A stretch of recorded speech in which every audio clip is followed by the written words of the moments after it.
ಪವಿತ್ರ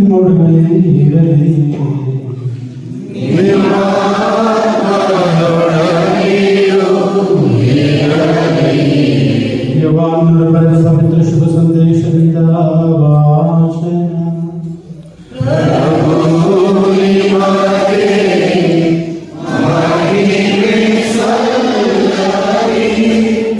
ಮರುದಿನ ಯೋವಾನನು ತಾನಿದ್ದಲ್ಲಿಗೆ ಯೇಸು ಬರುತ್ತಿರುವುದನ್ನು ಕಂಡು, ಈಗೋ ನೋಡಿ, ಬಲಿ ಅರ್ಪಣೆಗಾಗಿ ದೇವರು ನೇಮಿಸಿರುವ ಕುರಿಮರಿ, ಲೋಕದ ಪಾಪಗಳನ್ನು ಪರಿಹರಿಸುವವರು ಇವರೇ. ಇವರು ನನ್ನ ಬಳಿಕ ಬಂದವರಾದರೂ ನನಗಿಂತಲೂ ಮೊದಲೇ ಇದ್ದವರು, ಆದುದರಿಂದ ಇವರು ನನಗಿಂತಲೂ ಶ್ರೇಷ್ಠರು ಎಂದು ನಾನು ಹೇಳಿದುದು ಇವರನ್ನು ಕುರಿತೆ. ಇಸ್ರಾಯೇಲರಿಗೆ ಇವರನ್ನು ತೋರ್ಪಡಿಸಬೇಕೆಂದು ನಾನು ನೀರಿನಿಂದ ಸ್ನಾನದೀಕ್ಷೆ ಕೊಡುತ್ತಾ ಬಂದೆನು.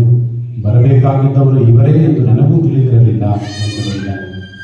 ಯೋಹಾನನು ತನ್ನ ಸಾಕ್ಷ್ಯವನ್ನು ಮುಂದುವರಿಸುತ್ತಾ, ಪಾರಿವಾಳದ ರೂಪದಲ್ಲಿ ಪವಿತ್ರಾತ್ಮ ಸ್ವರ್ಗದಿಂದ ಇಳಿದು ಬಂದು ಅವರ ಮೇಲೆ ನೆಲೆಸುವುದನ್ನು ನಾನು ನೋಡಿದೆನು. ಬರಬೇಕಾಗಿದ್ದವರು ಇವರೇ ಎಂದು ನನಗೂ ತಿಳಿದಿರಲಿಲ್ಲ. ಆದರೆ ನೀರಿನಿಂದ ಸ್ನಾನದೀಕ್ಷೆ ಕೊಡುವಂತೆ ನನ್ನನ್ನು ಕಳುಹಿಸಿದ ದೇವರು, ಪವಿತ್ರಾತ್ಮ ಇಳಿದು ಬಂದು ಯಾವ ವ್ಯಕ್ತಿಯ ಮೇಲೆ ನೆಲೆಸುವುದನ್ನು ನೀನು ನೋಡುವಿಯೋ ಆತನೇ ಪವಿತ್ರಾತ್ಮನಿಂದ ದೀಕ್ಷಾ ಸ್ನಾನ ಕೊಡುವಾಗ ಇಲ್ಲದಿದ್ದರು. ಅದನ್ನು ನಾನು ಕಣ್ಣಾರೆ ಕಂಡಿದ್ದೇನೆ. ಆದುದರಿಂದ ಅವರೇ ದೇವರ ಪುತ್ರನೆಂದು ಸಾಕ್ಷಿ ನೀಡುತ್ತಿದ್ದೇನೆ ಎಂದು ಹೇಳಿದನು. ಪ್ರಭುವಿನ ಶುಭ ಸಂದೇಶ.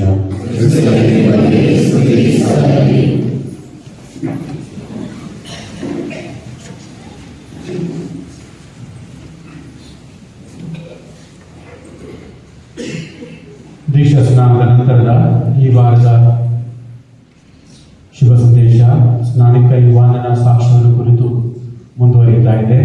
ಹೋದ ವಾರದ ವಚನದಲ್ಲಿ ನಾವು ದೀಕ್ಷಾ ಸ್ನಾನವನ್ನು ನೀಡುವ, ಯೇಸು ಸ್ವೀಕರಿಸುವ ದೃಶ್ಯವನ್ನು ಕಂಡೆವು, ಧ್ಯಾನಿಸಿದೆವು. ಈ ವಾರ ಅದಾದ ನಂತರ ನಿನ್ನ ಕೆಲಸವೇನು, ನಿನ್ನ ಕಾರ್ಯವೇನು, ನಿನ್ನ ಜವಾಬ್ದಾರಿ ಏನು ಎನ್ನುವುದನ್ನು ಮನಗಾಣಬೇಕು. ದೀಕ್ಷಾ ಸ್ನಾನವಾಯಿತು, ನೀನು ಕ್ರೈಸ್ತನಾಗಿ ದೀಕ್ಷೆಯನ್ನು ಹೊಂದಿದ್ದಿ. ಕ್ರೈಸ್ತನಾಗಿ ದೀಕ್ಷೆ ಹೊಂದಿದ ನಂತರ ನಿನ್ನ ಕರ್ತವ್ಯಗಳೇನು ಎನ್ನುವುದನ್ನು ನೆನಪು ಮಾಡಿಕೊಂಡು ಜೀವನ ಮಾಡು. ಸ್ನಾನಿಕ ಯೋಹಾನ ಕ್ರಿಸ್ತನಿಗೆ ಇದೇ ಮಾತನ್ನು ಹೇಳ್ತಿರ್ಬೇಕೇನೋ. ಹೋದ ವಾರ ನೀನು ದೀಕ್ಷೆ ಸ್ವೀಕರಿಸಿದೆ. ನಾನು ನಿನಗೆ ದೀಕ್ಷೆಯನ್ನು ಕೊಟ್ಟಿದ್ದು ಯಾವುದಕ್ಕೆ ಅಂದರೆ, ನಿನ್ನನ್ನು ಜನರಿಗೆ ತೋರ್ಪಡಿಸಬೇಕೆಂದು, ನಿನ್ನ ಗುರುತನ್ನು ಜನರಿಗೆ ನಾವು ಹೇಳಬೇಕೆಂದು, ನಿನ್ನ ಕರ್ತವ್ಯ, ನಿನ್ನ ಕಾರ್ಯದ ಬಗ್ಗೆ ಜನರಿಗೆ ಹೇಳಬೇಕೆಂದು. ಎರಡನೇದಾಗಿ ನಿನಗೆ ಅದರ ಗಮನವನ್ನು, ಮನವರಿಕೆಯನ್ನು ಮಾಡಿಕೊಡ್ಬೇಕು. ನಿನಗೆ ಅದರ ಸಂದೇಶವನ್ನು ನಾನು ನೀಡಬೇಕು. ಆತ್ಮೀಯ ಸಹೋದರಿಯರೇ, ಸಹೋದರರೇ, ಯೇಸು ಸ್ವಾಮಿಯನ್ನು ತೋರಿಸಿ ಸ್ನಾನಿಕ ಯೋಹಾನ ಹೇಳ್ತಾನೆ, ಇದು ಲೋಕದ ಪಾಪಗಳನ್ನು ಪರಿಹರಿಸಲು ಬಂದಂತ ದೇವರು ಕಳುಹಿಸಿಕೊಟ್ಟ ಕುರಿಮರಿ. ನಮ್ಮೆಲ್ಲರ ಪಾಪಗಳನ್ನು, ಇಡೀ ವಿಶ್ವದ ಪಾಪಗಳನ್ನು ಪರಿಹರಿಸಲಿಕ್ಕೆ, ನೀಗಲಿಕ್ಕೆ, ಕ್ಷಮಿಸಲಿಕ್ಕೆ ದೇವರೇ ಕಳುಹಿಸಿಕೊಟ್ಟಿರುವಂತಹ ಕುರಿಮರಿ ಈಗ ತನ್ನ ಬಲಿ ಅರ್ಪಣೆಯಿಂದಾಗಿ ನಮ್ಮೆಲ್ಲರ ಪಾಪಗಳನ್ನು ನೀಗುತ್ತಾನೆ, ನಮ್ಮನ್ನು ಕ್ಷಮಿಸುತ್ತಾನೆ, ನಮ್ಮನ್ನು ದೇವರ ಮಕ್ಕಳನ್ನಾಗಿ ಮಾಡುತ್ತಾನೆ. ಈತನ ಜವಾಬ್ದಾರಿ. ಈ ಉದಾಹರಣೆ ಯಹೂದ್ಯರಿಗೆ ಬಹಳ ಸುಲಭವಾಗಿ ಅರ್ಥವಾಗುವಂಥದ್ದು. ಅವರ ಮಾತುಗಳಲ್ಲೇ ಹೇಳುವಂತಹ ಸ್ನಾನಿಕ ಯೋಹಾನನ ಸಂದೇಶ ಇದೆ. ಈಗ ಲೋಕದ ಪಾಪಗಳನ್ನು ಪರಿಹರಿಸುವ ದೇವರ ಕುರಿಮರಿ ಅಂತ ಹೇಳಿದಾಗ ಅವರಿಗೆ ಅರ್ಥವಾಗುತ್ತೆ. ಕುರಿಮರಿಯ ಉದ್ದೇಶ ಏನು? ದೇವಾಲಯದಲ್ಲಿ ಅದನ್ನು ನಮ್ಮ ಪಾಪಗಳ ಪರಿಹಾರಕ್ಕಾಗಿ ನಾವು ಬಲಿ ಅರ್ಪಣೆ ನೀಡುತ್ತೇವೆ. ಪ್ರತಿನಿತ್ಯ ಬೆಳಗ್ಗೆ ಮತ್ತು ಸಂಜೆ ಕುರಿಮರಿಯನ್ನ ಜನರ ಪಾಪಗಳಿಗಾಗಿ ದೇವಾಲಯದಲ್ಲಿ, ಮಹಾದೇವಾಲಯದಲ್ಲಿ ಬಲಿ ಅರ್ಪಣೆ ಮಾಡ್ತಾ ಇದ್ರು. ಪ್ರತಿನಿತ್ಯ 2 ಕುರಿಗಳ ಬಲಿ ಅರ್ಪಣೆ ನಡೀತಾ ಇತ್ತು. ಪ್ರತಿ ವರ್ಷ ಕೂಡ ಯೋಮ್ ಕಿಪ್ಪೂರ್ ಪ್ರಾಯಶ್ಚಿತ್ತದ ದಿನ ವರ್ಷಕ್ಕೆ ಒಮ್ಮೆ ಬಾರಿ ಅತ್ಯಂತ ಆಡಂಬರವಾಗಿ ಎಲ್ಲಾ ಯಹೂದ್ಯರು ಸೇರಿಕೊಂಡು ಜೆರುಸಲೇಮಿಗೆ ಬಂದು ಅಲ್ಲಿ ಬಲಿ ಅರ್ಪಣೆಯನ್ನು ಮಾಡ್ತಾ ಇದ್ರು. ಪ್ರತಿನಿತ್ಯ 2 ಕುರಿ, ಪ್ರತಿ ವರ್ಷವೂ ಜನರೆಲ್ಲ ಲೋಕದ ಪಾಪ ಪರಿಹಾರಕ್ಕಾಗಿ ಒಂದು ಕುರಿಯನ್ನು ಬಲಿ ಅರ್ಪಣೆ ಮಾಡ್ತಿದ್ರು. ಪಾಸ್ಕ ಹಬ್ಬದ ದಿನ ಕೂಡ ಪ್ರತಿ ಕುಟುಂಬವೂ ಕೂಡ ಕುರಿಮರಿಯೊಂದನ್ನು ಬಲಿ ಅರ್ಪಣೆ ನೀಡ್ತಾ ಇತ್ತು. ಇದೆಲ್ಲರ ಉದ್ದೇಶ ಏನು ಗೊತ್ತೇ? ನಮ್ಮ ಪಾಪಗಳ ಪರಿಹಾರ ಆಗಬೇಕು ಅಂತ, ನಾವು ಪಾಪದಿಂದ ಬಿಡುಗಡೆ ಆಗಬೇಕು ಅಂತ ಅನ್ನೋದಾದ್ರೆ ಒಂದು ಬಲಿ ಅರ್ಪಣೆ ಆಗಬೇಕು, ಒಂದು ಬಲಿ ಪಶು ಬೇಕು ನಮಗೆ. ನಾವ್ಯಾರು ಸಿದ್ಧ ಇಲ್ಲ. ಇದೇ ವಿಪರ್ಯಾಸ, ಇದೇ ದುರಂತ. ನನ್ನ ಪಾಪ ಪರಿಹಾರಕ್ಕಾಗಿ ನಾನು ತ್ಯಾಗ ಮಾಡೋದಕ್ಕಿಂತ ಮೇಲಾಗಿ ನನ್ನ ನಂಬಿಕೆ ಏನು ಗೊತ್ತೇ, ಬೇರೆಯವರು ನನಗಾಗಿ ತಮ್ಮ ತ್ಯಾಗ ಮಾಡಬೇಕು. ನನಗೆ ಹೇಳ್ತಾರೆ ಕೆಲವು ಜನ ಬಂದು, ಸ್ವಾಮಿ ನನಗೆ ನಿಮ್ಮ ಕುಟುಂಬದಲ್ಲಿ ಇಷ್ಟೊಂದು ಸಮಸ್ಯೆ ಇದೆ, ತುಂಬ ಕಷ್ಟಗಳಿದೆ, ಆದ್ರಿಂದ ನೀವು ನನಗಾಗಿ ಪ್ರಾರ್ಥನೆ ಮಾಡಬೇಕು, ನೀವು ನನಗಾಗಿ ಪ್ರಾರ್ಥನೆ ಮಾಡಬೇಕು. ಯಾವ ರೀತಿ ಮಾಡಬೇಕು ಅಂತ ಹೇಳಿದ್ರು ನನಗೆ. ಮೊಣಕಾಗಿದ್ದು ಉಪವಾಸ ಮಾಡಿ ಪ್ರಾರ್ಥನೆ ಮಾಡಿ ಸ್ವಾಮಿ ನನಗಾಗಿ. ಹೆಂಗಿದೆಲ್ಲ, ಚೆನ್ನಾಗಿದೆಲ್ಲ. ನಾನು ಮೊಣಕಾಲಾಗಿ ಉಪವಾಸ ಮಾಡಿ ಅವರ ಪಾಪಗಳಿಗೆ ಪರಿಹಾರ ಮಾಡಬೇಕು, ಚೆನ್ನಾಗಿದೆ ಅಲ್ವಾ? ನಾನು ಅದನ್ನೇ ನಿಮಗೆ ಕೇಳಿದ್ರೆ ನೀವು ಮಾಡ್ತೀರಾ? ನಮ್ಮೆಲ್ಲರ ಉದ್ಧಾರಕ್ಕಾಗಿ, ನಮ್ಮ ಧರ್ಮ ಕೇಂದ್ರದ ಉದ್ಧಾರಕ್ಕಾಗಿ, ಪ್ರತಿಯೊಂದು ಕುಟುಂಬಗಳ ಅವಿಭಾಜ್ಯ ಕುಟುಂಬಗಳಾಗಿರಲಿ, ಪ್ರೀತಿಯ ಕುಟುಂಬಗಳಾಗಿರಲಿ, ಸಂತೋಷದ ಕುಟುಂಬಗಳಾಗಿರಲಿ, ಎಲ್ಲರೂ ಉಪವಾಸನ ಮಾಡಿ ಬೇಡ, ಉಪವಾಸ ಮಾಡಿ ಪ್ರಾರ್ಥನೆ ಮಾಡಿ ಅಂದ್ರೆ ಮಾಡ್ತೀರಾ? ಅವ್ರು ಯಾವ ಪಾಪಕ್ಕೆ ನಾನು ಯಾಕೆ ಪ್ರಾಯಶ್ಚಿತ್ತ ಕೊಡಬೇಕು ಅಲ್ವಾ? ಅವನು ಮಾಡಿದ ತಪ್ಪಿಗೆ ನಾನು ಯಾಕೆ ತಲೆದಂಡ ಕೊಡಬೇಕು? ಅವ್ರು ಯಾರೋ ಮಾಡಿದ ಅನ್ಯಾಯಕ್ಕೆ ನಾನು ಯಾಕೆ ಬಲಿಯಾಗಬೇಕು? ಬೇಡ ಬೇಡ. ಸ್ನಾನಿಕ ಯೋಹಾನ ಯೇಸುವನ್ನ ತೋರಿಸಿ ಹೇಳ್ತಾನೆ, ನಿಮ್ಮೆಲ್ಲರ ಪಾಪಕ್ಕಾಗಿ ಈಗ ತನ್ನ ತಲೆದಂಡವನ್ನು ಕೊಡ್ತಾ ಇಲ್ಲ, ತನ್ನ ಪ್ರಾಣವನ್ನು ಕೊಡ್ತಾ ಇಲ್ಲ. ಒಂದು ಕಥೆ ಹೇಳ್ತೀನಿ, ನೀವು ಕೇಳಿದ್ದೀರಿ ಅನಿಸುತ್ತೆ. ಒಬ್ಬ ತುಂಬ ಒಳ್ಳೆಯ ರಾಜ ಇರುತ್ತೆ, ಬಹಳ ಪ್ರೀತಿಯ ರಾಜ, ಬಹಳ ಕಾಳಜಿಯ ರಾಜ, ತನ್ನ ಪ್ರಜೆಗಳ ಬಗ್ಗೆ ಪ್ರತಿನಿತ್ಯ ಅತೀ ಉನ್ನತವಾದಂಥ ಕಾಳಜಿಯನ್ನು ಇದ್ದಂಥ ರಾಜ.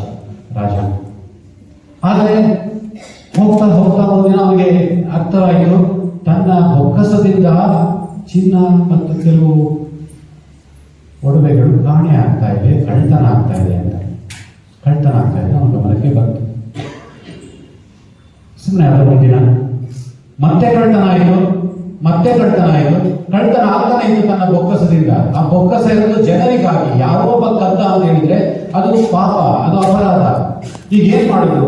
ಅವನು ಹೇಳಿದ ತನ್ನ ರಾಜ್ಯದ ಡಂಗುರ ಹೊಡಿಸ್ದ, ಈ ಕಳ್ಳನನ್ನ ಯಾರು ಹಿಡಿದುಕೊಡ್ತಾರೆ ಅವರಿಗೆ ಬಹುಮಾನ ಕೊಡ್ತೀವಿ.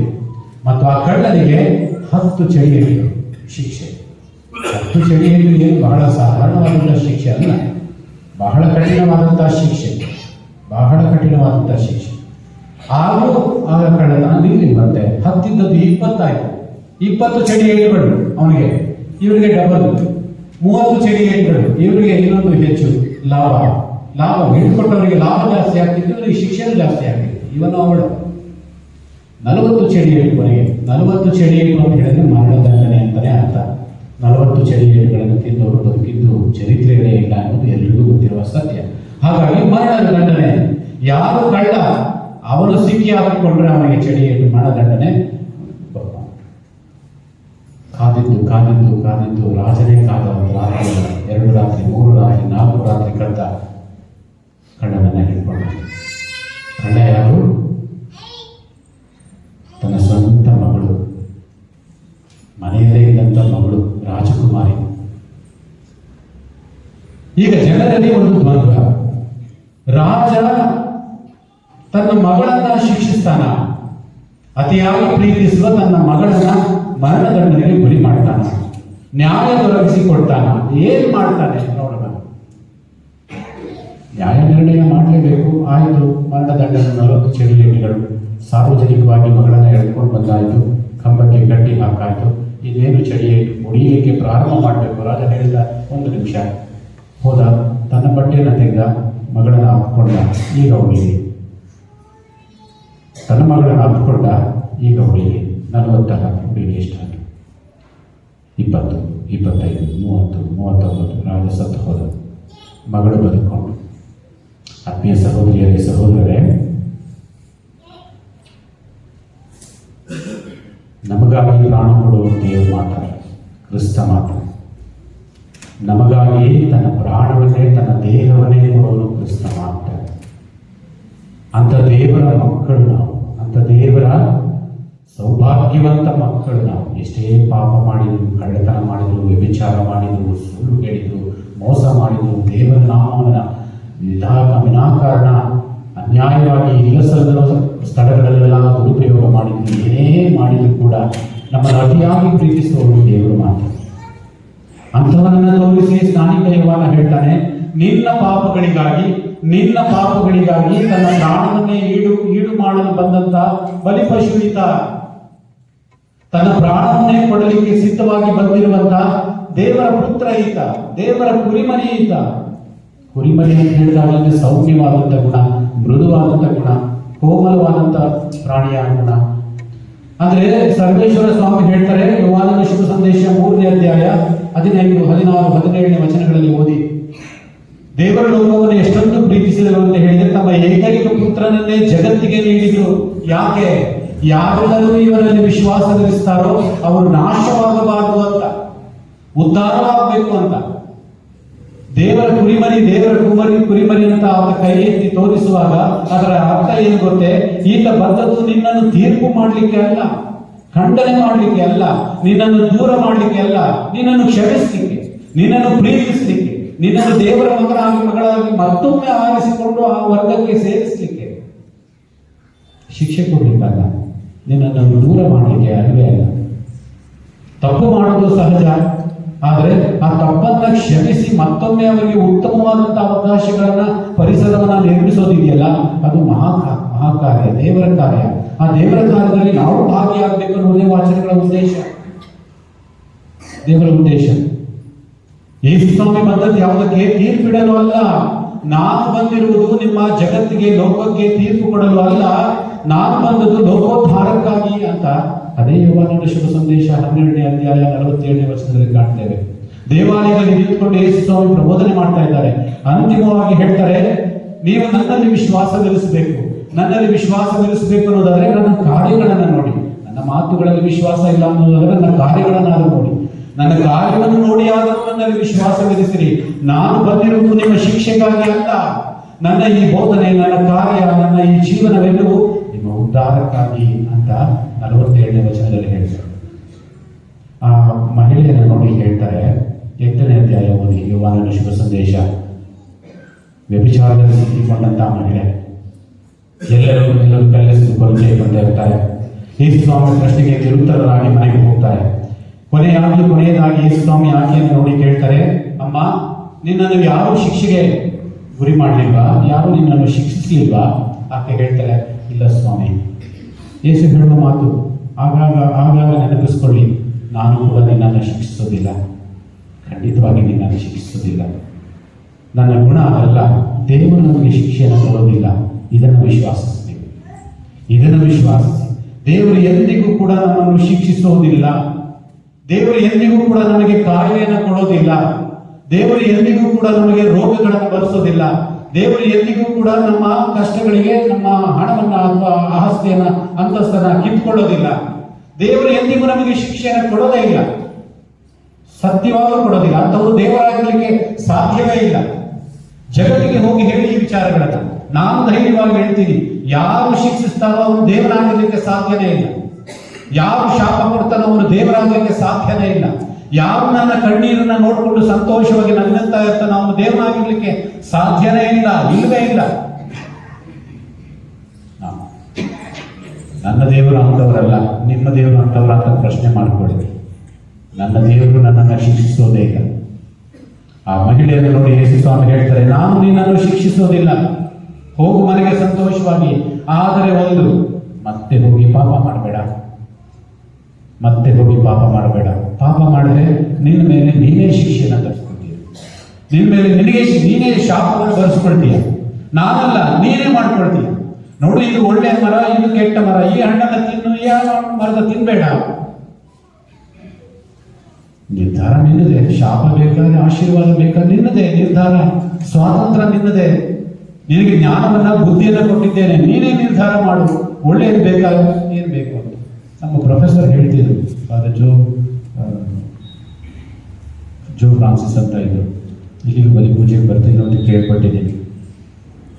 ಅವರು ಹೇಳ್ತಾ ಇದ್ದಾರೆ, ಪಾಠ ಪ್ರವಚನ ಮಾಡಬೇಕಾದ್ರೆ ನಮಗೆ, ನೋಡು, ಸ್ವರ್ಗವೂ ಇದೆ, ನರಕವೂ ಇದೆ, ಅದನ್ನು ನೀನು ವಿಶ್ವಾಸಿಸಬೇಕು. 4 ವಿಚಾರಗಳಲ್ಲೇ ಅಂತಿಮ ವಿಚಾರಗಳನ್ನ ವಿಶ್ವಾಸ ಯಾವ್ದ್ಯಾವುದು ನೆನಪಿದೆಯಾ?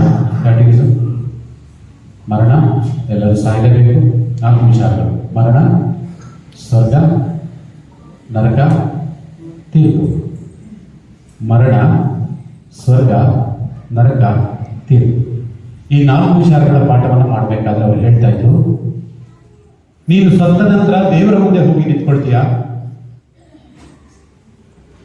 ಅವರ ಅನುಭವದಿಂದ, ಅವರ ಜ್ಞಾನದಿಂದ, ಅವರ ವಿವೇಕದಿಂದ ಹೇಳಿದ ಮಾತುಗಳು ಸತ್ಯ. ನಾವೆಲ್ಲರೂ ಹೋಗಿ ಮೇಲೆ ನೋಡೋಣ.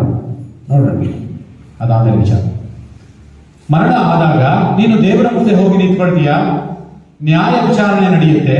ನ್ಯಾಯ ವಿಚಾರಣೆ ಯಾರು ಮಾಡ್ತಾರೆ? ನಿನಗೆ ನೀನೇ ಮಾಡ್ಕೊಳ್ತೀಯ. ದೇವದೂತರು ಬರ್ತಾರೆ, ಸೈತಾನ ಬರ್ತಾನೆ, ಇವನು ನನ್ನವನು ಅಂತ ಎಳೆದಾಡ್ತಾರೆ. ಇದೊಂದು ಡ್ರಾಮಾ ಇವು ಅಷ್ಟು.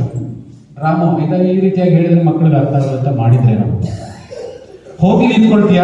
ಆ ಪರಿಶುದ್ಧ ದೇವರ ಸಮ್ಮುಖದಲ್ಲಿ ನಿಂತ್ಕೊಂಡಾಗ ನಿನಗೆ ನಿನ್ನ ಜೀವನದ ಅರಿವಾಗ್ತದೆ. ನೀನು ಯಾವ ರೀತಿ ನಿನ್ನ ಜೀವನವನ್ನು ನಡೆಸಿದ್ದೀಯಾ ನೀನೇ ಅದನ್ನು ಚಿಂತನೆ ಮಾಡ್ತೀಯ. ಚಿಂತನೆ ಮಾಡಿ ಹೇಳ್ತೀಯ, ನಿನಗೆ ನೀನೇ ಹೇಳ್ಕೊಳ್ತೀಯ, ನಾನು ಅಯೋಗ್ಯ, ದೇವರ ಸನ್ನಿಧಾನಕ್ಕೆ ಸೇರ್ಲಿಕ್ಕೆ ನಾನು ಅಯೋಗ್ಯ, ನಾನು ಈ ಸ್ಥಳಕ್ಕೆ ಯೋಗ್ಯನೇ ಅಲ್ಲ. ಹೋಗ್ತೀಯ ನೀನು, ನಿನಗೆ ನೀನೇ ನಿರ್ಧಾರ ಮಾಡ್ಕೊಳ್ತೀಯ, ನಿನಗೆ ನೀನೇ ತೀರ್ಪನ್ನು ಕೊಟ್ಕೊಳ್ತೀಯ. ಯಾಕೆಂದ್ರೆ ಅಲ್ಲಿ ಸತ್ಯ ಒಂದೇ, ಅಸತ್ಯ ಇಲ್ಲ. ಸತ್ತ ನಂತರ ಸ್ವಾರ್ಥ ಇಲ್ಲ, ಅಸತ್ಯ ಇಲ್ಲ. ನಿನಗೆ ನೀನೇ ತೀರ್ಪನ್ನು ಕೊಡ್ತೀಯ, ನಿನಗೆ ನೀನೇ ಆಯ್ಕೆಯನ್ನು ಮಾಡ್ಕೊಳ್ತೀಯ. ನಾನು ಸ್ವರ್ಗಕ್ಕೆ ಹೋಗ್ಬೇಕು, ನರಕಕ್ಕೆ ಹೋಗ್ಬೇಕು, ಅಥವಾ ಶುದ್ಧೀಕರಣ ಸ್ಥಳಕ್ಕೆ ಹೋಗ್ಬೇಕು, ನಿನಗೆ ನೀನೇ ನ್ಯಾಯ ತೀರ್ಪನ್ನು ಮಾಡ್ಕೊಳ್ತೀಯ. ಆತ್ಮೀಯ ಸಹೋದರರೇ, ಯೇಸು ಸ್ವಾಮಿ ಬಂದದ್ದು ದೇವರ ಕುರಿಮರಿಯಾಗಿ ನಮಗೆ ರಕ್ಷಣೆಯನ್ನು ಕೊಡಲಿಕ್ಕೆ, ಶಿಕ್ಷೆಯನ್ನು ಕೊಡಲಿಕ್ಕಲ್ಲ, ನಮಗೆ ತೀರ್ಪನ್ನು ಕೊಡಲಿಕ್ಕಲ್ಲ, ನಮಗೆ ನ್ಯಾಯ ವಿಚಾರಣೆಯನ್ನು ಮಾಡಿ ನೀನು ಆ ಕಡೆ ಹೋಗು, ನೀನು ಈ ಕಡೆ ಹೋಗು ಅಂತ ಹೇಳಲಿಕ್ಕೆ ಅಲ್ವೇ ಅಲ್ಲ. ಇಲ್ವಾ? ಒಂದು ವಿಶಾಲವಾದಂಥ ಅರ್ಥವನ್ನು ನಾವು ತಿಳ್ಕೊಳ್ಬೇಕು, ವಿಶಾಲವಾಗಿ ಆಲೋಚನೆ ಮಾಡಬೇಕು. ಆ ರೀತಿ ಆಲೋಚನೆ ಮಾಡಿದಾಗ ನಾವೇನಾಗಬೇಕು? ಪರಿಶುದ್ಧರಾಗಬೇಕು, ಪಾಪವನ್ನು ಬಿಟ್ಟುಬಿಡಬೇಕು. ಪಾಪವನ್ನು ಬಿಟ್ಟು ಪರಿಶುದ್ಧ ದೇವನ ಮಕ್ಕಳಾಗಿ ಬಾಳುವಂಥ ಜೀವನ ಪ್ರತಿನಿತ್ಯ ನನ್ನದು ನಿಮ್ಮದು ಆಗಲೇಬೇಕು. ಆದಾಗಲೇ ಈಗ ಲೋಕದ ಪಾಪಗಳನ್ನು ಪರಿಹರಿಸಲು ಬಂದಂಥ ದೇವರ ಕುರಿಮರಿ ಎನ್ನುವ ಯೇಸು ಸ್ವಾಮಿಯ ರಕ್ಷಣೆಯ ಆ ರಹಸ್ಯಕ್ಕೆ ನಾವು ಪಾಲುದಾರರಾಗ್ತೇವೆ, ನಾವು ಬಾಧ್ಯಸ್ಥರಾಗ್ತೇವೆ. ನಾವು ಪ್ರತಿನಿತ್ಯ ಪಾಪವನ್ನು ತ್ಯಜಿಸಿ ಬಾಳಲಿಕ್ಕೆ ಇವರಿಗೂ ಪ್ರಾರ್ಥಿಸೋಣ.